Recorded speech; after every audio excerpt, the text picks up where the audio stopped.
In the News 2 streaming studio, I'm Tristan Winder with the Morning Pulse. We begin with the North Platte City Council continuing discussion of renovation projects at the city's recreation complex and at Cody Pool.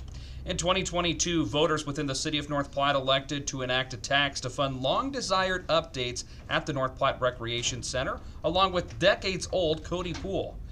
Tuesday evening's action was in relation to bond selection. I'm going to vote for this.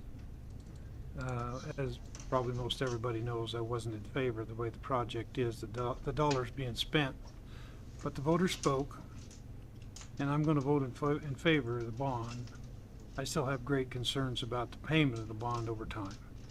The council voted in favor of the bond agreement on a vote of 7-1 and waived the additional 3 readings, speeding along the updates to the rec center and the Cody Pool project as well.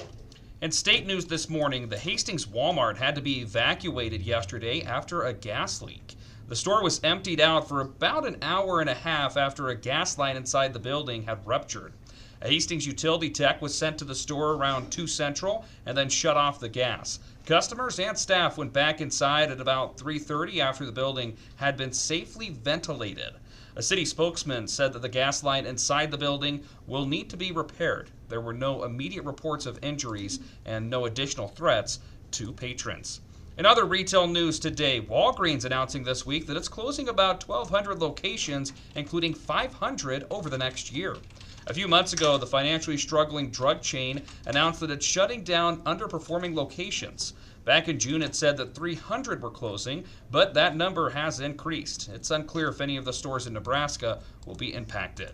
And in national news, nearly 1/3 of surveillance cameras along the southern U.S. border are not working.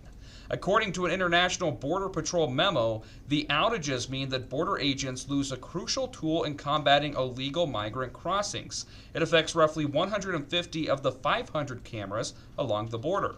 According to the memo, the FAA will send personnel to the southern border to work out the issues with the cameras.